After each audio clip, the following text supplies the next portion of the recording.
Donc on est le 29 mai 2017, toujours avec Richard Piot, hein, il est greffé à la remorque. Et on est arrivé à Athis-Mons dans des locaux de la mairie d'Athis-Mons où on doit récupérer le sirocco de Patrice Franceschi. Voilà, bon, on n'attend plus que Patrice et puis du personnel communal pour charger la bestiole. À suivre. Guy Van Avoir, Voilà, Richard Piot, Jean-Pierre Crémieux, enchanté. donc musée Delta. Alors, on va enfiler la rampe là, on va aller là-bas parce qu'il y a une rampe on va l'amener sur la rampe et vous allez pouvoir charger à plat là. D'accord. Patrice.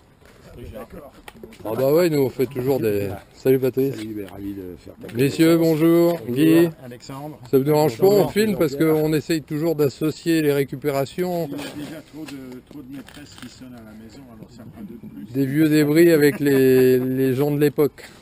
Bon, pas si vieux débris que ça. Bah quand même, on est pareil. Hein. Ah oui, j'ai l'impression. Ah lui c'est un jeune débris, lui. Passionné. Vieux débris. Il a un sirocco, lui. Ah, c'est reposé. Refait complètement mieux que... C'est ce que tu m'avais dit que tu avais quelqu'un que ça venait d'usine. qu'à l'origine. Ouais.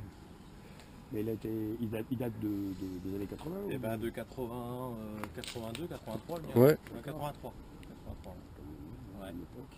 Ouais. Mais il était en mauvais état. Ah oui, c'était Bah oui, tout à refaire. tout à refaire. Quoi. Il était un peu Entoilage refait, boulonnerie. Il était stocké dehors depuis très très longtemps, donc il était tout ouvert, les legs sont à changer, tout a été désossé, hein, les bords de fuite, bords On y va. d'attaque. Allez, on... Ensuite, l'objectif, c'est pas partir en vol. C'est donc pour l'air et l'espace. Donc, sur en bon état. Le petit pépère.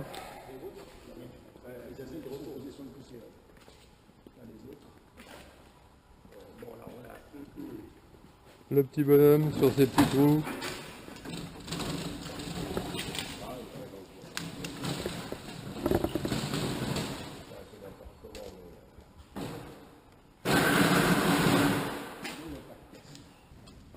L'aile droite qui a bien vécu.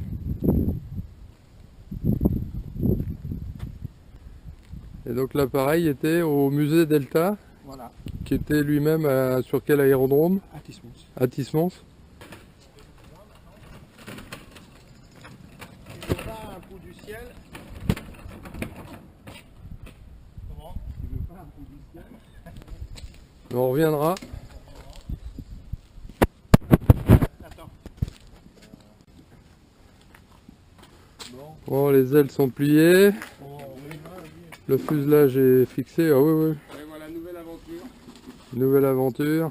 Nouvelle aventure pour Il va aller rejoindre bientôt, pour le moment, le purgatoire des ULM, avant de rejoindre le musée de l'air. chez les vieux Deb à Champron-Gatine, avant de rejoindre le paradis des avions, La partie la plus mince, c'est vers l'extérieur. le musée de l'air au Bourget.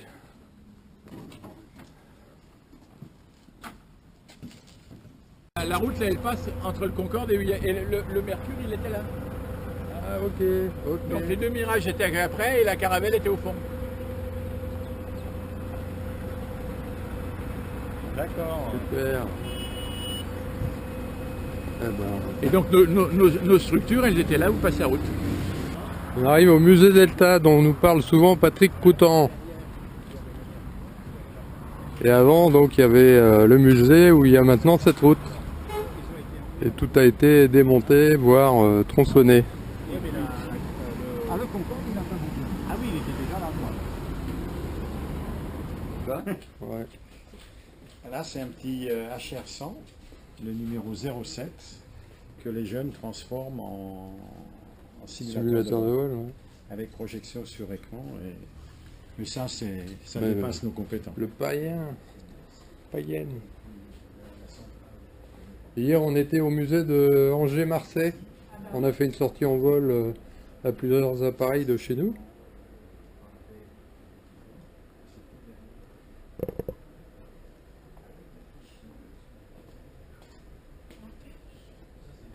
Une reconstitution du bureau de Monsieur Payen.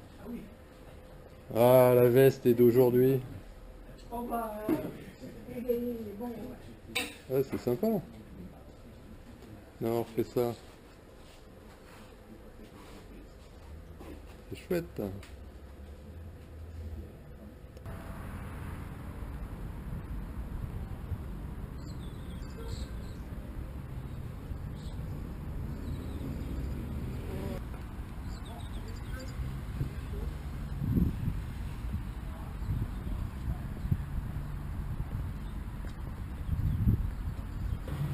Donc celui-ci, c'est le 02.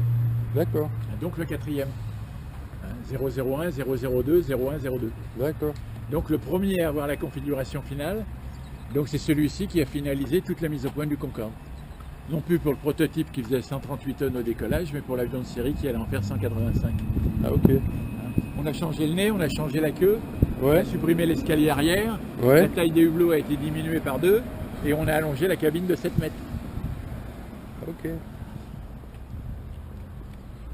Donc lui, il y avait essentiellement du matériel pour prendre des mesures. Alors ou- la cabine avant c'était le laboratoire. Ouais. Et à l'arrière, il y À avait déjà l'arrière, des sièges. à l'arrière, un aménagement sur une cabine raccourcie, Ouais. 32 sièges cuir, un petit coin salon et une petite cuisine à l'arrière pour emmener des invités. C'est bien. On validait tout et après on pouvait faire.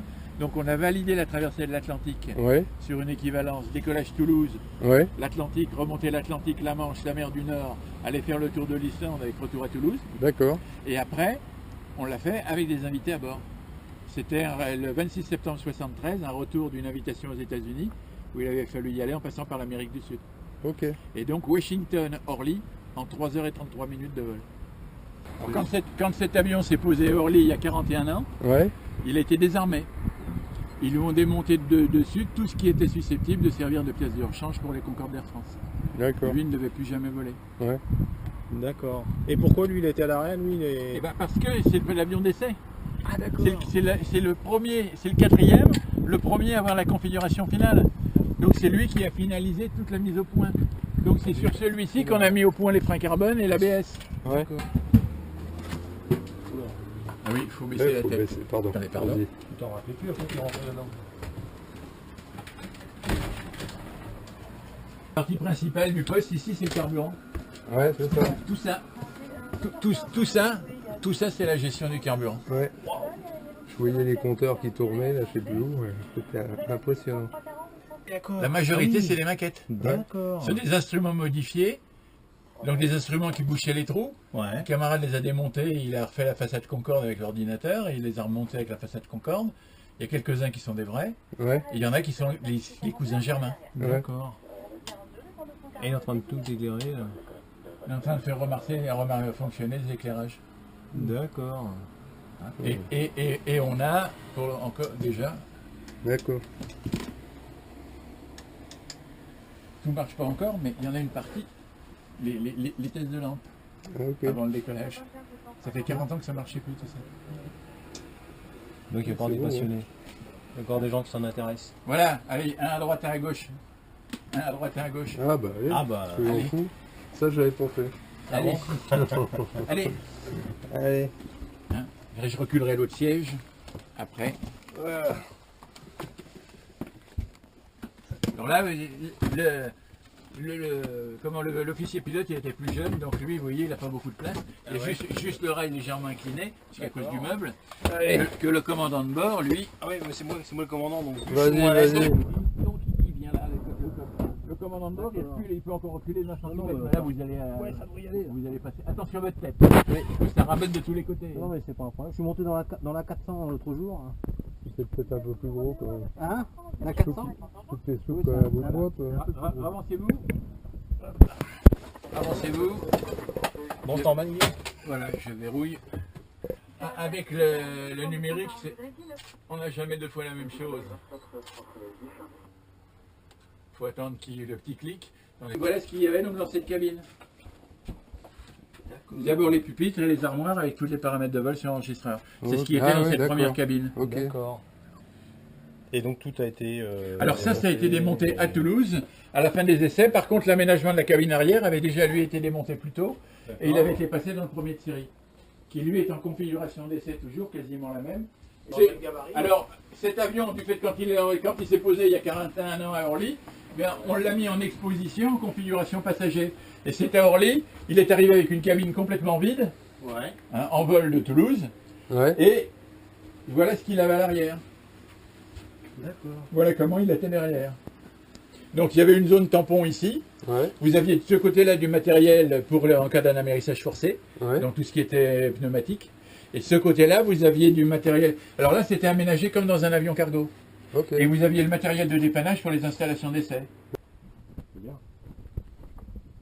Et puis M. Payen était là. M. Payen, on était. Alors les sièges rouges, l'avion est arrivé sans siège ici, hein, parce que. Alors les Américains ont exigé. Arrivé à Champron-Gatine. Bon Patrice, alors donc la petite est pendue au crochet et va reprendre contact avec le sol. Bon, mais il n'y a plus qu'un faucon.